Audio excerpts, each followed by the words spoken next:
Bismillahirrahmanirrahim.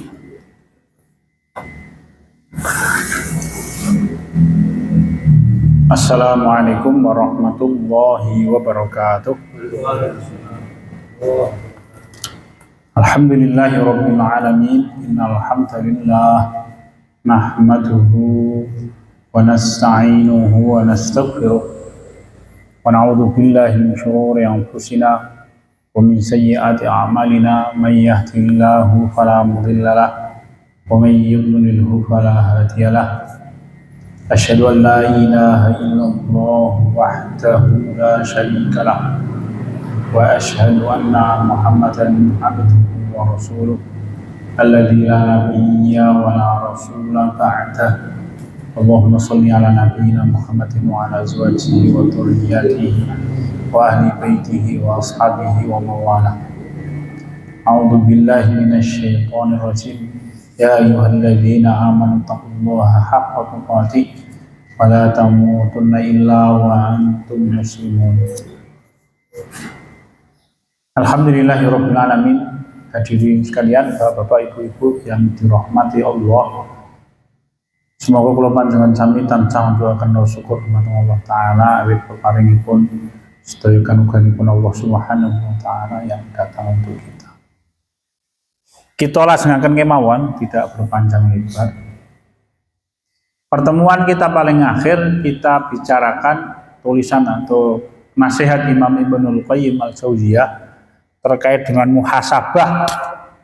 Bila muhasabah ini nanti akan terasa berat bagi orang-orang yang tidak memiliki tiga perkara. Man laisa lahu nurul hikmah wa su'ud dhanni bin nafsi wa tamyizun ni'mati minal fitan. Di pertemuan kita kemarin kita bicarakan bab ini, bilih muhasabah itu akan terasa berat bagi orang yang tidak memiliki nurul hikmah, cahaya hikmah.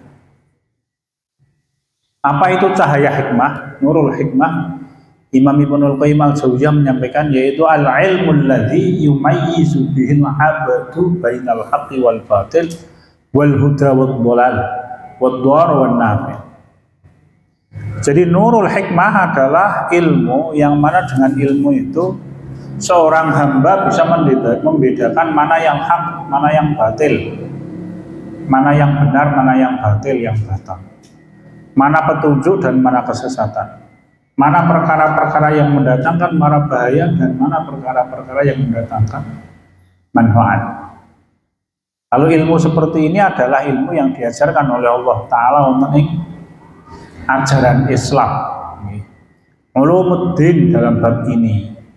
Semua ilmu bermanfaat, tetapi untuk membedakan antara hak dan batil itu dikembalikan kepada syariat, kepada ajaran. Wa man laisa lahu su'ud dhanni bin nafs. Muhasabah ini akan terasa berat bagi orang-orang yang tidak memiliki sifat apa itu su'ud dhann bin nafsi. Selalu waspada, nek suudon artinya ya prasangka buruk nih, maksudnya ini piye ya? Selalu merasa bahwa dirinya itu tidak baik, sehingga dia berusaha untuk memperbaiki diri, berburuk sangka kepada dirinya. Kita terjemahkan sekarang. Kenapa demikian? Di anna husnul dhanni bin nafsi yamna'u min kamalit tabtis. Karena seseorang yang menganggap dirinya baik, maka dia nanti biasanya akan terhalang dari kewaspadaan terhadap keburukan diri. Maka Imam Rasul kita menyampaikan wonten yang sebagian riwayat tentang beliau membuka khutbah, disampaikan yang tadi kita bacakan, kita memohon pelindungan kepada Allah dari keburukan diri kita dan keburukan amal kita. Jadi manusia itu diberi oleh Allah Ta'ala memang wataknya itu watak penuh dengan kekurangan, maka diberikanlah syariat untuk menghalangi manusia dari kekurangan itu, menutupi kekurangan-kekurangannya. Innal insana khuliqa halu'an. Manusia itu diciptakan suka berkeluh kesah. Apalagi Wa khuliqal insanu dha'ifa, manusia itu diciptakan lemah. Ya. Jadi manusia itu diciptakan penuh dengan berbagai macam hal yang kalau tidak diwaspadai akan mencelakakan. Wa ma ubarri'u nafsi inna nafsa la'ammaratun bisu. Sungguh hawa nafsu itu mengajak manusia untuk berbuat keburukan dan lain-lain. Ya, dan lain-lain. Maka seseorang yang menganggap dirinya baik di hadapan Allah, maka dia nanti akan berpuas diri, tidak mau muhasabah. Sedangkan watak puasnya manusia dari amal kebajikan itu bukan sifat yang baik. Nek Rasul kita menyampaikan awkamakola la yasba'ul mu'min minal khairi hatta muntahul jannah. Orang mukmin itu tidak akan pernah puas melaksanakan kebaikan. Hatta muntahul jannah, nanti sampai ujungnya kapan? Sampai dia masuk surga. Imam Ahmad bin Hanbal di usia tua beliau itu masih qiyamul lail panjang, sampai salah seorang di antara anak atau anak laki atau anak perempuan gitu, itu melihat Imam Ahmad bin Hanbal yang masih sholat lailnya panjang itu, kemudian menyampaikan kepada sang bapak untuk ya mengurangilah takarannya. Maka Imam Ahmad bin Hanbal rahimahullah itu menyampaikan, ketahuilah wahai anakku, bapakmu ini akan selalu beramal seperti itu sampai salah satu di antara kaki bapakmu itu menginjak surganya Allah. Maksudnya terus pundi? Ya tadi, orang yang beriman kepada Allah dia akan selalu terpacu untuk melaksanakan amal soleh. Ya karena memang dia merasa banyak kekurangan, banyak kekurangan, tidak ada kesempurnaan. Kesempurnaan hanya Allah Subhanahu wa Ta'ala semata. Ini yang kedua. Kemudian yang ketiga, muhasabah ini akan terasa berat bagi siapa? Man laisa lahu tamyizun ni'mati minal fitan. Jadi terasa berat bagi orang yang tidak bisa membedakan antara nikmat dengan fitnah. Sama-sama enak, tetapi bisa jadi yang satu itu nikmat, tetapi bisa jadi yang satu adalah fitnah. Yang satu adalah karomah, yang satu namanya istidraj.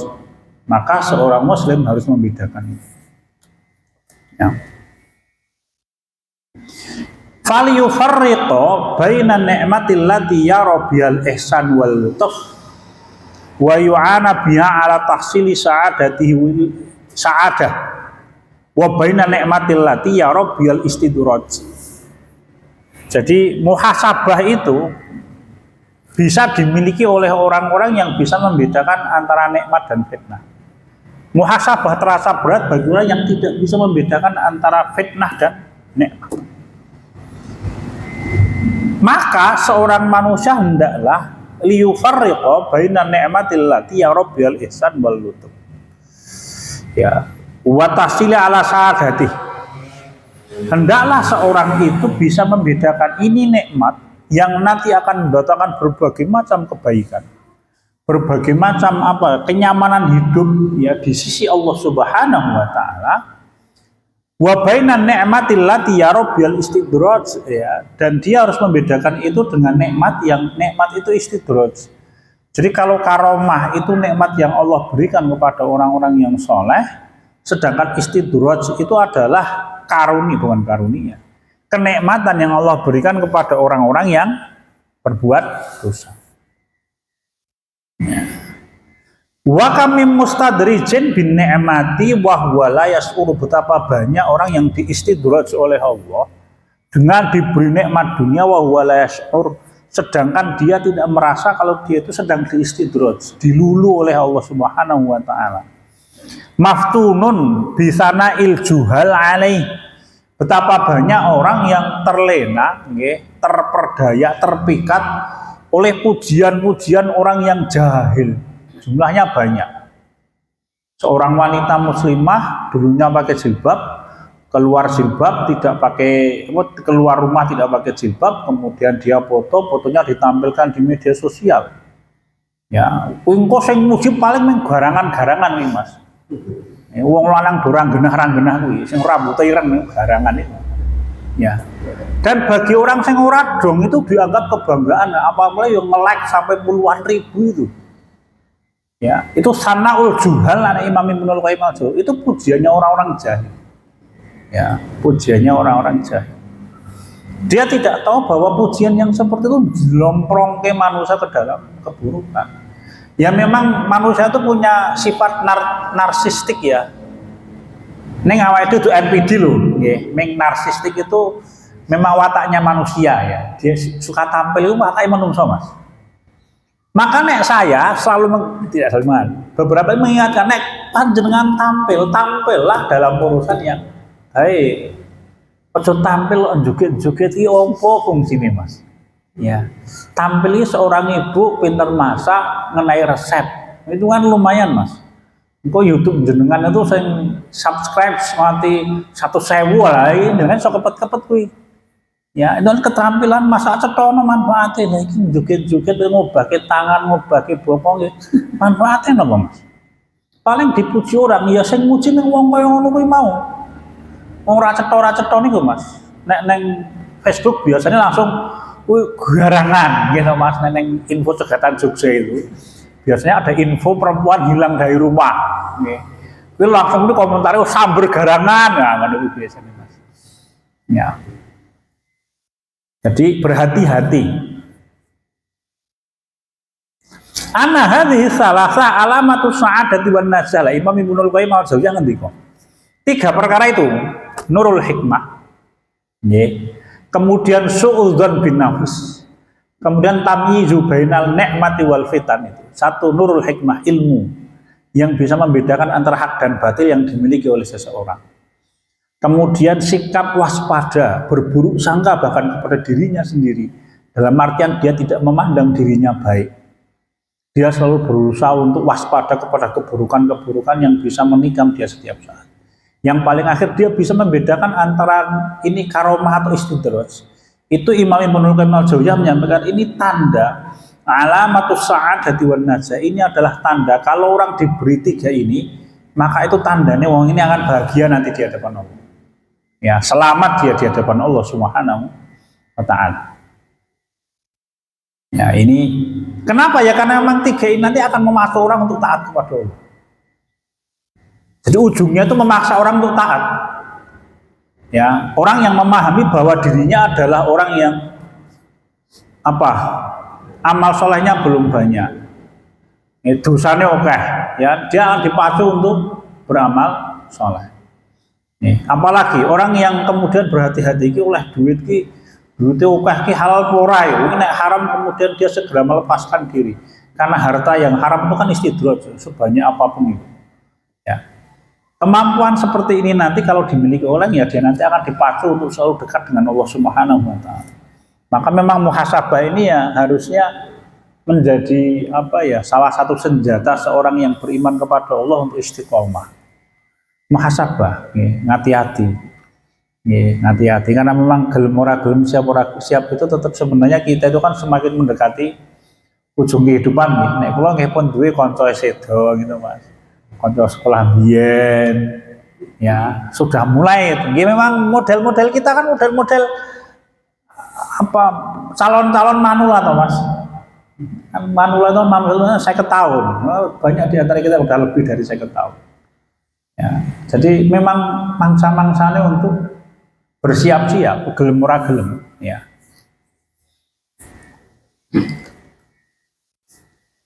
Fa innal abda baina minnatin minallahi alaihi wa hujjatun minhu alaihi.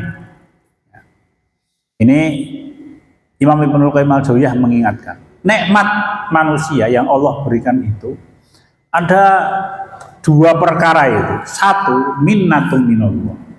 Jadi ada nikmat yang memang itu karunia dari Allah, tetapi ada nikmat yang itu hujjatun. Itu akan menjadi bahan pertanggungjawaban di hadapan Allah Ta'ala. Ya antara istidraj atau karomah itu.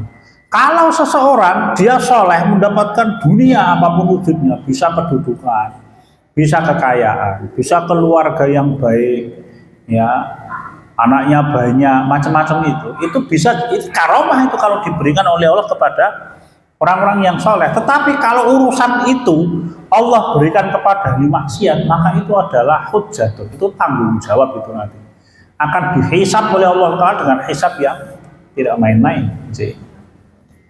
Maka ada orang itu kalau sampai di puncak ketaatan kepada Allah, itu bahkan ada orang yang mana semua karunia Allah itu tidak akan dihisab oleh Allah. Itu pengandinganipun Allah Ta'ala kepada Nabi Sulaiman alaihissalam, kok ayatnya tiba-tiba lupa Mas. Nah lupa saya ayatnya, nanti tak iling-iling. Terus Allah Ta'ala itu menyampaikan lali Mas. Lali ayatnya, betul lagi Mas. Terus Allah Ta'ala intinya begini, Allah itu menyampaikan kepada Nabi Sulaiman alaihissalam, wahai Sulaiman, ini karunia yang aku berikan kepadamu, engkau pakai sendiri atau tunaikan untuk manusia, maka tidak akan aku mintai pertanggungjawaban. Kenapa? Karena Nabi Sulaiman alaihissalam orang yang pandai bersyukur. Ya. Nah, tiba-tiba ayatnya lupa nanti. Aku tak gulai Mas. Nggih, nek ngeten iki mah pikiran saya yang ini. Jadi ada orang yang sampai di puncak keimanan dia kepada Allah itu sampai karunianya tidak akan dihisab oleh Allah Subhanahu wa Ta'ala. Kenapa? Saking baiknya orang itu. Salah satunya yang disebutkan oleh Allah Ta'ala wonten ing Al-Qur'an punika adalah Nabi Sulaiman alaihissalam. Yeah. Wa kullu quwwatin dhahiratun wa kullu quwwatin dhahiratin wa batinatin wa sahbuha tanfidun limardatihi wa awamirihi fahiya minnatun. Semua kekuatan yang nyata atau yang zahir atau yang batin yang membawa orang yang memilikinya untuk melaksanakan hal-hal yang diridhoi oleh Allah, maka itu minnatun, itu karunia. Tetapi semua kekuatan yang tidak mendorong orang yang memilikinya untuk melaksanakan hal-hal yang diridhoi oleh Allah, fahiya hujjatun, maka itu adalah beban tanggung jawab yang nanti akan Allah mintai pertanggungjawaban. Wa kullu halin sahabahu ta'sirun fi nusrati dinihi wa da'watu ilaihi fa huwa minnatun minhu. Semua keadaan dunia yang membawa orang yang memilikinya untuk berjuang membela agama Allah Ta'ala, berdakwah kepada manusia untuk mengajak manusia kembali kepada Allah, fahuwa minnatun, maka itu adalah karunia Allah untuknya. Tetapi apabila orang yang memiliki berbagai macam urusan dunia tetapi tidak mendorong dia untuk membela agama Allah dan tidak mendorongnya untuk berdakwah, wahya hujjatun, maka itu adalah hujjah, ya, perkara yang nanti akan menjadi beban bagi dia, bahan pertanyaan di hari kiamat. Wa kullu malin iqtarana bi infaqun fi sabilillahi wa ta'atihi, ya, wala li talabil jazai wala syukri fa huwa minnatun minallahi alaihi wa illa fa huwa hujjatun. Demikian pula semua harta yang dia infakkan di jalan Allah dan ketaatan kepada Allah bukan dengan niat untuk mendapatkan balasan manusia, tidak pula niat untuk mendapatkan ucapan terima kasih dari manusia, maka itu adalah karunia, minnatun. Tetapi apabila niatnya bukan karena Allah, maka itu adalah hujjatun, beban. Terus memang dunia itu tergantung dengan siapa yang menggunakan, gitu. Podo-podo diberi harta dunia itu ada orang yang dunia yang diberikan oleh Allah mendekatkan manusia kepada Allah, tetapi ada orang yang diberi dunia oleh Allah dan dunia itu akan semakin membuat dia jauh dari Allah. Nawi Imam Al-Qurtubi ngendika tentang 4 orang raja yang dulu pernah menguasai dunia. Ini penguasa sih. Terkecuali Imam Mahdi di akhir zaman itu cetong. Nah ini raja zaman dulu. Terus Imam Al-Qurtubi ngendika ada sekawan orang itu, yang 2 beriman, yang 2 kafir. Yang 2 itu beriman di puncak keimanannya, siapa itu? Satu Nabi Sulaiman alaihissalam, yang kedua Dzulqarnain. Ya, Nabi Sulaiman itu berkeliling dunia itu enteng Mas. Kenapa? Kendaraannya angin, ya, rawahuha syahrun. Ya. Jadi perjalanan di pagi hari sekali itu sejauh 1 bulan perjalanan. Ya. Engkau sore hari sejauh 1 bulan perjalanan. Jadi Nabi Daud, Nabi Sulaiman itu kalau mau berkeliling dunia, cepet Mas. Rampung. Ada satu kisah yang disampaikan oleh seorang ulama salaf. Itu tentang kisah. Jadi suatu saat, ini kisahnya tentang malakul maut, hanya ditinjau dari tadi loh. Nabi Sulaiman alaihissalam itu penguasa dunia. Kalau Dzulqarnain disebutkan dalam Quran ya. Bergerak ke timur dia bertemu dengan tempat terbitnya matahari, bergerak ke barat dia bertemu dengan tempat tenggelamnya kuale. Bergerak ke barat ketemu dengan tempat tenggelamnya matahari, terus bergerak ke timur bertemu dengan tempat terbitnya matahari. Bahwa penguasa dunia ini. Nabi Sulaiman kan disebutkan begitu. Huduha syahrun wa rawahuha syahrun. Terus Nabi Sulaiman itu kalau keluar pagi hari naik angin itu sejauh 1 bulan perjalanan. Memang esok tak loh Mas. Sore hari maka nanti sejauh 1 bulan perjalanan. Penguasa dunia. 2 itu. 1 Nabi Sulaiman alaihissalam, yang kedua Dzulqarnain. Dan mereka nanti semuanya adalah sebagian ulama kan menyampaikan apabila ada seorang yang soleh, ya, diceritakan oleh Allah Ta'ala dalam Al-Quran itu Nabi, ya. Maka nanti Luqman itu sebagian ulama berpendapat dia adalah Nabi. Termasuk Dzulqarnain itu Nabi. Dan apabila kita berbicara membaca ayatnya wonten ing surat Al-Kahfi itu kan Allah berbincang dengan Dzulqarnain ya. Berarti yang Dzulqarnain itu kemungkinan besar Nabi. Jadi ada 2 orang penguasa dunia itu yang sampai di puncak keimanan. Dia sukses menguasai dunia dan dia sampai di puncak keimanan. Tetapi ada 2 raja yang penguasa dunia ini kafir. Satu siapa? Satu adalah Namrud. Ya, Namrud. Musuhnya Nabi Ibrahim alaihissalam. Dia penguasa dunia. Sebagian ulama berpendapat, Raja Namrud itu kenapa sombong? Alam taro ilal ladzi hajja Ibrahim fi rabbi an atahu Allahul mulk. Ya, apakah engkau tidak melihat orang yang membantah dakwahnya Ibrahim karena Allah berikan dia kekuasaan? Surat Al-Baqarah setelah ayat kursi itu. 258 adalah 257. Nanti dibaca nanti. Kenapa kok dia sombong? Imam Ibnu Katsir itu menyampaikan karena Namrud ini menjadi raja selama 400 tahun. Jadi raja 400 tahun, sombong dia akhirnya. Jadi 1 itu Namrud, yang kedua itu apa? Bukhtunusr atau Bukhtansir atau Nebukadnezar. Ya, Nebukadnezar. Sebagian ulama berpendapat Nebukadnezar itu yang disebut oleh Allah wa idza jaa wa'du lahuma ba'asna 'alaikum ibadan lana uli ba'sin syadid fajasu khilalat diyar. Ya, ada yang menyampaikan itu Nabi Muhammad, ada yang menyampaikan itu adalah Nebukadnezar. Nabi Muhammad yang mengalahkan orang-orang Yahudi di Khaybar. Ya, tetapi ada yang berpendapat, dan ini kalau saya yang meyakini, ya kalau saya ini berpendapat yang ini mengambil pendapat yang kedua ini. Dia adalah Nebukadnezar yang Allah utus untuk menghukum Bani Israil karena membunuh Nabi Zakaria dan Nabi Yahya. Nabi Yahya baru benar Nabi Zakaria. Okay. Kenapa kok dia begitu ingkar kepada Allah? Disebutkan oleh sebagian ulama tarikh, Nebukadnezar jadi raja 700 tahun. 700 tahun nggih. Ayo dhewe buayake susah iki. Dadi raja dan dia penguasa dunia. Maka Allah itu berikan dunia kepada manusia ya tergantung dengan bagaimana cara dia memanfaatkan, ya, memanfaatkan. Kalau dia manfaatkan untuk mentaati Allah, maka itu adalah minnatun, karunia yang besar. Tetapi kalau dia manfaatkan untuk sesuatu yang bertentangan dengan Allah Ta'ala, maka itu adalah ujian. Ujian apa? Hujjatun. perkara yang akan menjadi beban yang berat di hadapan Allah. Wa kullu faradhin iqtarana bi insighalu bima yuridu rabb min abdihi fa huwa minnatun alaihi.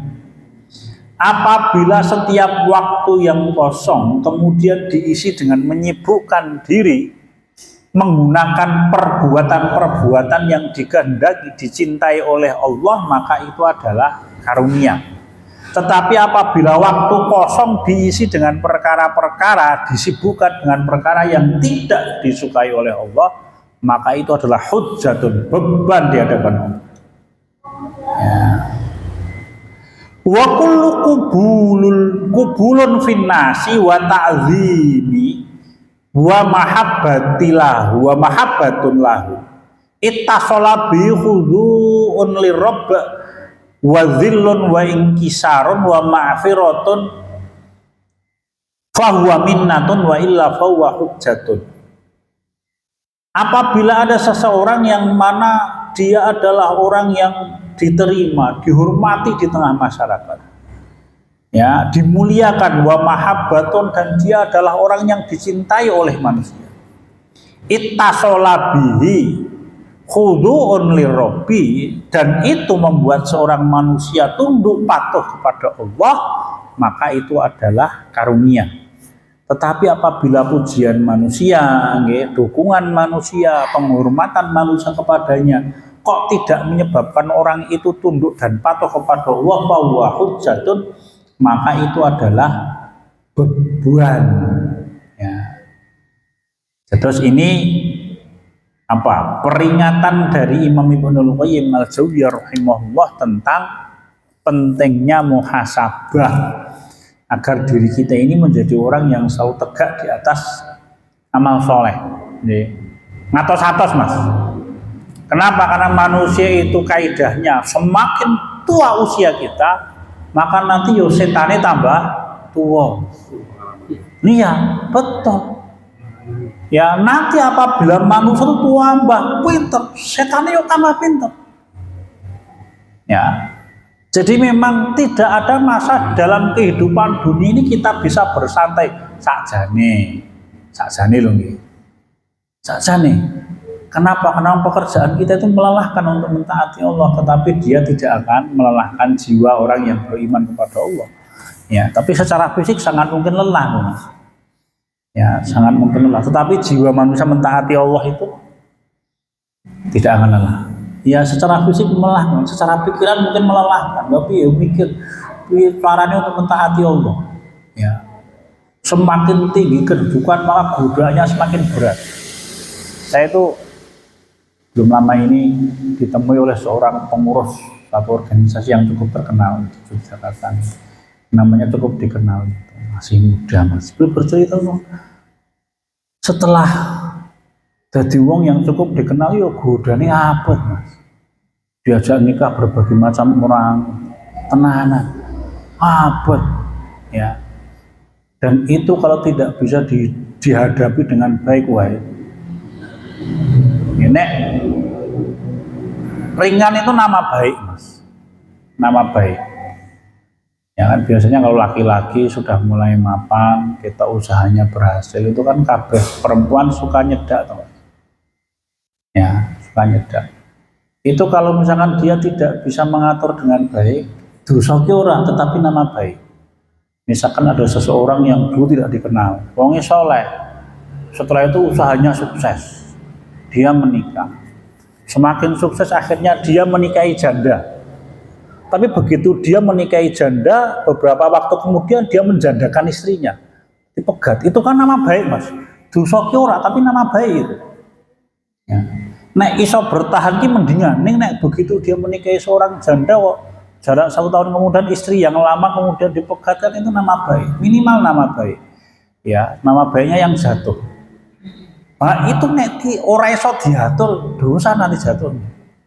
Ya, memang betul kata para winases nggih, simbah-simbah itu. Pohon itu semakin tinggi maka anginnya semakin kencang. Hanya memang yo nanti ganjarannya tambah gede, ya, tambah gede. Ini kaidah yang berlaku secara umum untuk kita. Lah tugas kula panjenengan sami dos pundi? Ya monggo tenanan ling ibadah, Mas. Ya minta pertolongan kepada Allah Subhanahu wa taala. Nggih, gitu.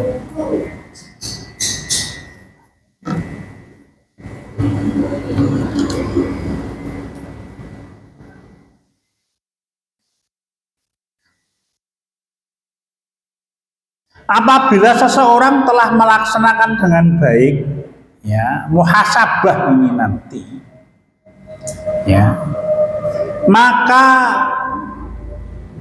akan terbuka bagi seseorang itu, dimudahkan oleh Allah untuk melaksanakan berbagai macam pintu-pintu ibadah, yang mana memang ibadah itu tidak dibuka oleh Allah untuk orang-orang yang lain kemampuannya gitu. Jadi orang itu kalau pintar di dalam muhasabah, ya, karena kehati-hatian, maka nanti Allah akan membukakan bagi dia berbagai macam pintu-pintu kewajiban ibadah, ya, yang memang tidak bisa didapatkan dengan cara orang memikirkan detail. Ya. Nek kula pun nanti matur nggih. Terus Amr bin As radhiyallahu anhu itu menyampaikan, aku tidaklah masuk ke dalam satu masalah kecuali aku sudah memikirkan bagaimana cara untuk menyelamatkan diri dari masalah itu. Orang yang sangat berhati-hati. Contoh yang lain itu sinten? Detailnya. Umar bin Khattab radhiyallahu anhu. Ya. Zamannya Abu Bakar As-Siddiq radhiyallahu anhu wongnya cerdas-cerdas, pintar-pintar. Ya. Di zamannya Umar bin Khattab radhiyallahu anhu, memang Umar bin Khattab ini orang yang diberi oleh Allah Ta'ala kelebihan dalam urusan kepemimpinan. Karakter kepemimpinannya sangat kuat Umar bin Khattab. Dan beliau orangnya sangat detail, ya kan? Orangnya kan hati-hati betul. Akhirnya Allah membuka pintu untuk Umar bin Khattab radhiyallahu anhu amal-amal kebajikan yang belum dilaksanakan sebelumnya. Misalkan pada zamannya Umar bin Khattab, beliau sudah menjamin jatah hidup untuk seluruh kaum muslimin. Ya, pada zamannya Umar bin Khattab mulai dibikinlah kementerian-kementerian. Itu kan ide-ide yang zaman sebelum beliau tidak terangkat, dan akhirnya kemudian diwujudkan oleh Umar bin Khattab radhiyallahu anhu.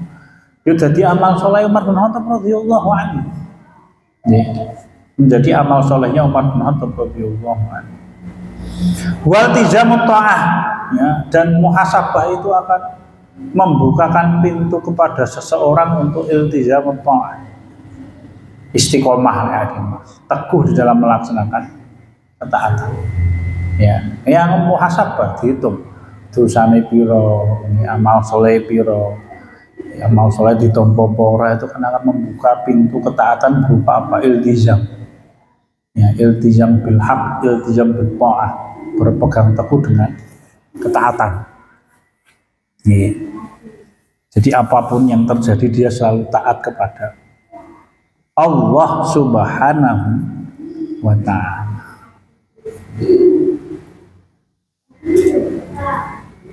Ini keterangan yang disampaikan oleh Imam Ibnu Qayyim al-Jauziyah.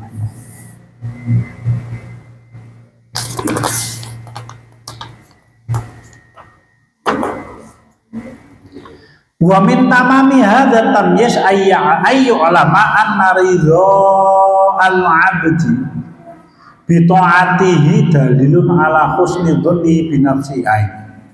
Ini keterangan dari Imam Ibnu Qayyim al-Jauziyah. Seseorang yang bisa muhasabah dengan baik itu akan memahami bahwa seseorang yang beramal untuk mendapatkan ridho seorang hamba itu biasanya menunjukkan bahwa orang itu menganggap dirinya baik meskipun sebenarnya dia buruk. Kenapa? Karena ketika dia melaksanakan kebaikan, dia bukan niatkan karena Allah tapi karena hamba, dan itu bukan amal soleh. Podo-podo sholat sing sisi niate lillahi ta'ala, sing sisi niate bukan karena Allah, itu bukan amal soleh. Dan orang terlena banyak dengan itu, Mas. Ya. Kan yo sakjane nek saya sih tidak mempermasalahkan gaming, biasanya talbisul iblis itu muncul orang rajin bersedekah dan setiap kali dia bersedekah disyuting Mas, ya, ditampilkan di akunnya. Nek orang apa Mas? Boleh tidak itu? Boleh kan? Intu butuh sodakoti fani'imah. Kalau engkau memperlihatkan terang-terangan engkau bersedekah, itu nikmat yang Allah dahulukan di dunia. Yang penting ikhlas, ya. Yang penting ikhlas. Ya. Tetapi itu kan akan membuka bagi manusia niat yang lain. Lah nek niat yang lain bukan karena Allah yang muncul, maka sedekah dia itu bukan amal soleh. Ya, justru itu adalah keburukan. Ya, ya pancen ngoten niku. Ya, ini disampaikan oleh Imam Ibnu Qayyim. Wajaluhu bihuquqit ubudiyah, dan itu menandakan bahwa orang ini jahil terhadap haknya Allah untuk diibadahi. Ya. Jadi orang itu kalau muhasabah dengan benar, dia nanti akan memahami bahwa mencari ridho hamba itu bagian dari tanda jahilnya dia terhadap hak Allah untuk diibadahi. Kenapa? Karena dia tidak mengenal dirinya, bahwa dirinya adalah makhluk, dirinya adalah hamba yang lemah, dirinya adalah hamba yang penuh dengan kekurangan. Ini disampaikan oleh Imam Ibnu Qayyim al-Jauziyah.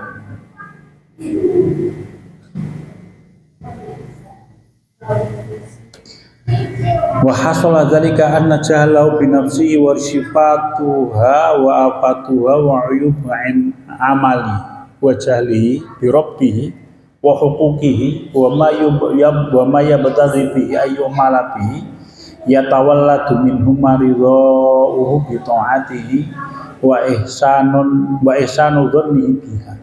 Jadi orang yang tidak memahami kekurangan dirinya, ya, tidak memahami aib-aib dirinya, dia tidak memahami hak-hak Tuhannya untuk diibadahi, maka nanti akan melahirkan sifat apa? Sifat merasa puas dengan dirinya,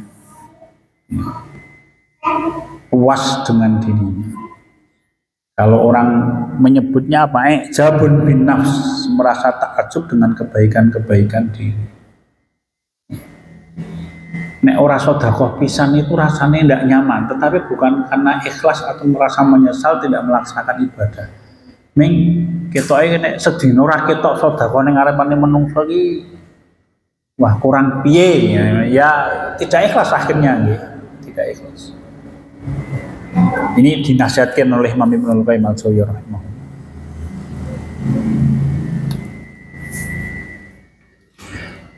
Maka kemudian untuk menutupi itu semuanya, apa yang diperintahkan oleh Allah Subhanahu wa taala, memperbaiki diri, kemudian meminta ampun kepada Allah Subhanahu wa taala atas kesalahan-kesalahan dirinya sendiri.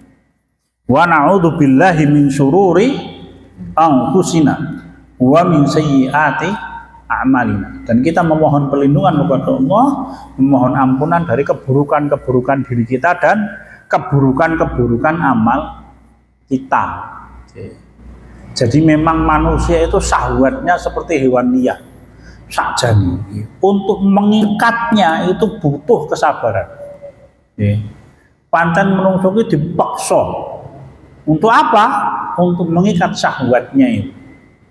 Menawi Imam Ibnu Qayyim al-Jauziyah rahimahullah itu menyampaikan, jadi orang jatuh ke dalam dosa syahwat itu disebabkan kenapa? Karena hawa nafsu manusia itu iso ngalahke akal. Bagaimana cara menaklukkan syahwat? Dengan sabar. Maka kalau kita kepingin menjadi orang yang berbakti kepada Allah, ya, dan bisa mengalahkan syahwat, kita kan jalannya dua. Satu dengan kembali kepada akal yang sehat, akal yang sesuai dengan syariatnya Allah Ta'ala. Ya. Maksudnya terus mundi, nek ana wong arep tumindak dosa dipikirke tenan manfaat dan madharatnya. Maka kalau dia tahu madharatnya, dia tidak akan mau melaksanakan maksiat. Kalau dia tahu madharatnya loh, gitu. Setelah dia memikirkan dengan akal yang sehat, tambah dengan sabar. Ya wow, memang manusia itu butuh dipaksa untuk menjadi orang baik. Ya ayyuhalladzina manusbiru wasabiru. Wahai orang-orang yang beriman, bersabarlah dan tambahkanlah kesabaran. Memang manusia itu harus dipaksa, Mas. Ya.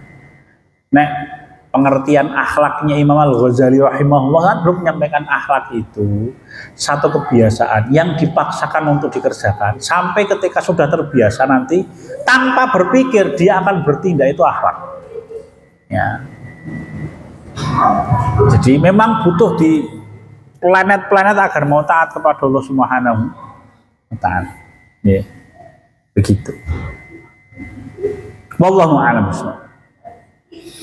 Jadi ini materi yang kita bahas untuk kali ini. Pekan depan insya Allah kita akan mulai masuk kepada manzilatut taubah. Nah ini bab yang paling panjang ini di dalam kitab Madarijus Salikin. Poinnya banyak sekali kalau ini nanti. Bab at-taubah. Manzilah yang ke-6, manzilatut taubah. Insyaallah. Sekian dan demikian Bapak-bapak ingkang saged kula aturaken wonten ing dalu punika, muga-muga Allah taala mudahkan semua urusan dunia dan akhirat kita. Kalau ada perkataan yang tidak berkenan sama Allah subhanahu. Alhamdulillahirabbil alamin. Assalamualaikum warahmatullahi wabarakatuh.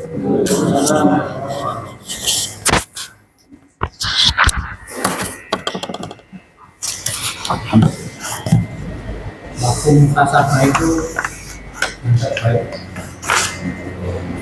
sebenarnya tidak mesti harus malam. Muhasabah itu intinya bagaimana kita bisa fokus. Memang itu paling tepat ya biasanya malam. Kenapa? Karena kalau siang hari kita disibukkan dengan urusan. Tetapi apakah harus malam hari? Mboten. Muhasabah itu ya mau sak wekdal-wekdal. Ya, baik qoblal amal atau ba'dal amal. Oh iya, aku dosane ini. Ya, dina iki dosane sekian. Butuh dipikirkan memang. Allah ma'an.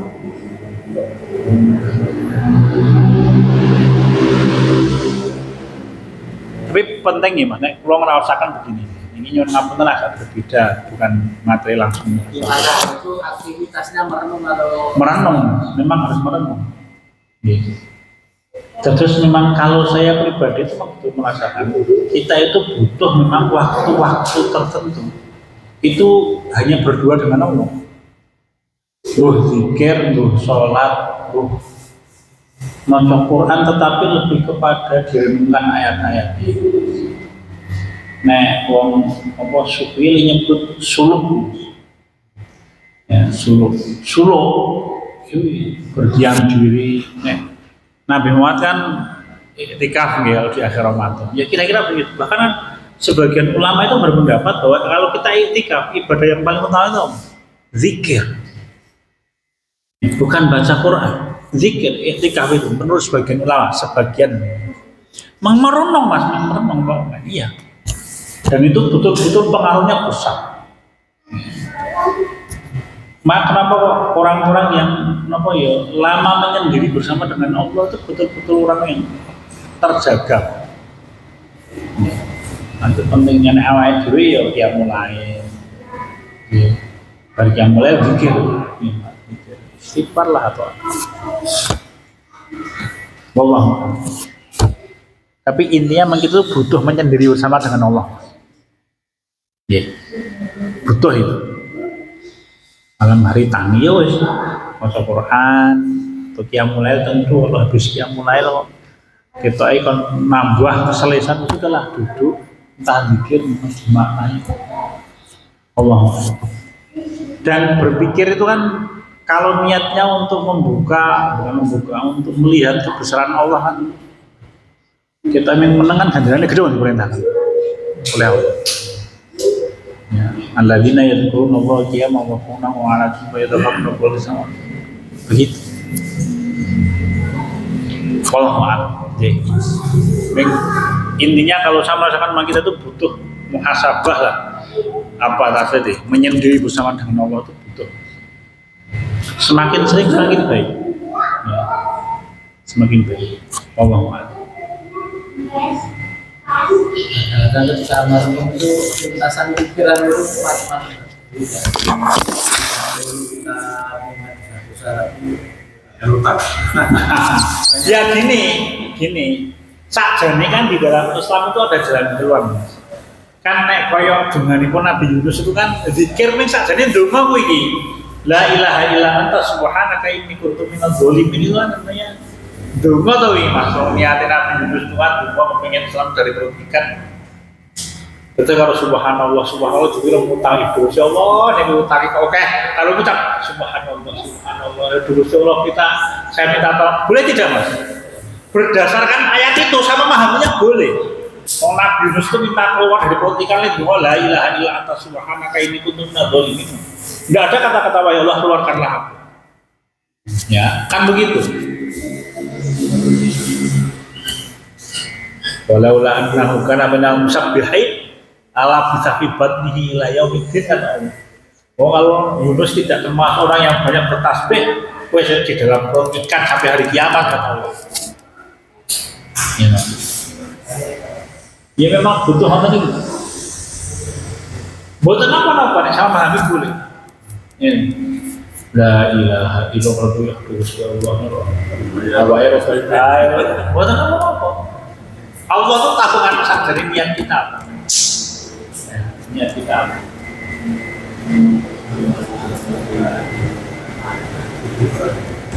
Allah.